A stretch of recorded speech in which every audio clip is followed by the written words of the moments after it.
So my videos about the Torqbar and Rotoblade fidget spinners were surprisingly popular. So I want to do a quick follow-up about fidget toys. Both the Rotoblade and the Torqbar are admittedly very cool, but they're also expensive and hard to get.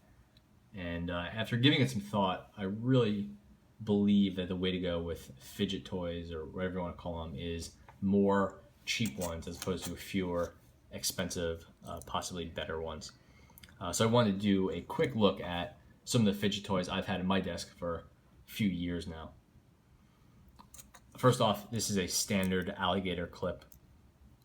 These are available at every office in the world. They are inexpensive. They're actually really useful to have around, and then you could just play with them all the time. I bought some cool gold ones because they weren't any more expensive than the black ones, but these are available, accessible, functional, basically indestructible, easy to keep with you. So I think this is a really powerful pick. Next up, this is a little bit of a quirky one. I just happened to get this at an event or something a few years ago. Maybe it was a stocking stuffer, I don't know, something like that. This is a Manfrotto pocket tripod. So the way it works is actually this folds out, this piece folds out, then you have a tripod. This limits how far it opens. This screw, actually, I may have it backwards. Anyway, the point is, I think this screw can turn around, yeah.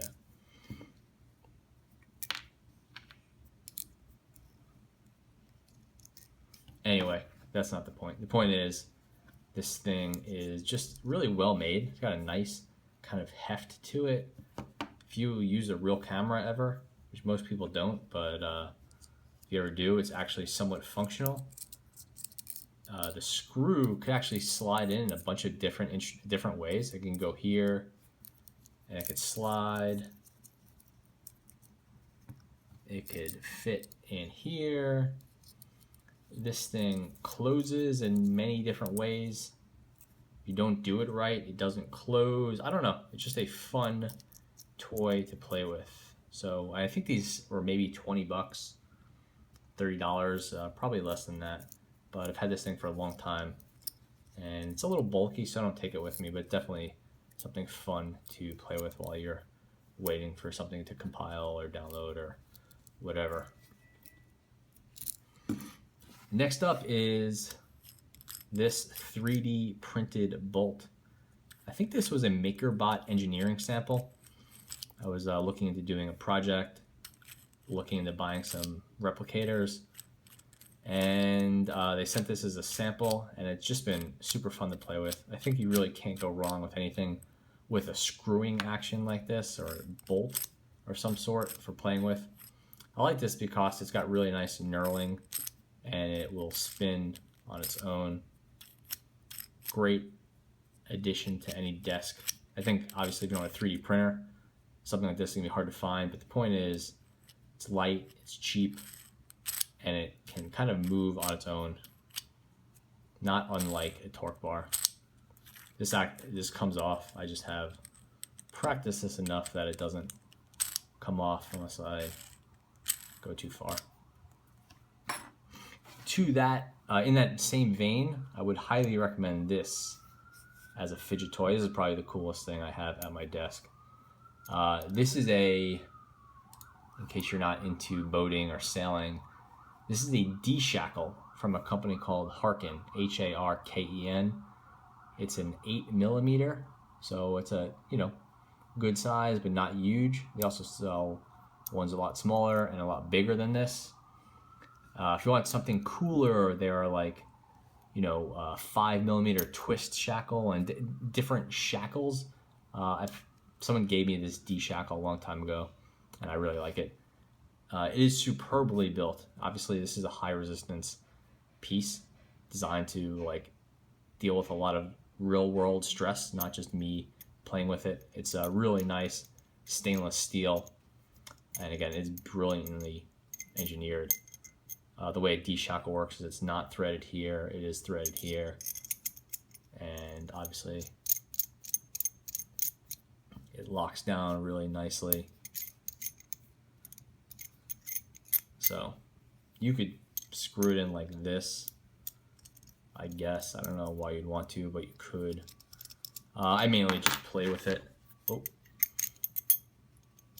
I mainly just play with it like this. The main problem with this is it's hard to find. You probably have to order it from online. But these shackles cost about 15-20 bucks, depending on what sort of quality you're looking for. If you get a high resistance one, it costs more. If you get a standard shackle or whatever, it's going to cost less. You know, like you don't need a competition grade one for playing around your office. So expect to spend, around 20 bucks for something like this. I will say if you tighten it down, it kind of locks in a cool way, and you could kind of tell when it is cranked in. There you go.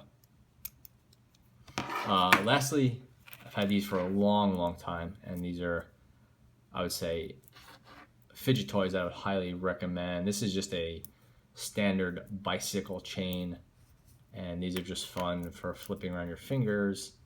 They move in all sorts of good ways like this.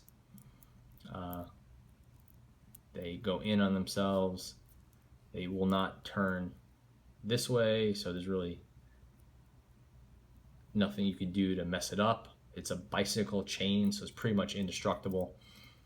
My only notes I would have with a bicycle chain is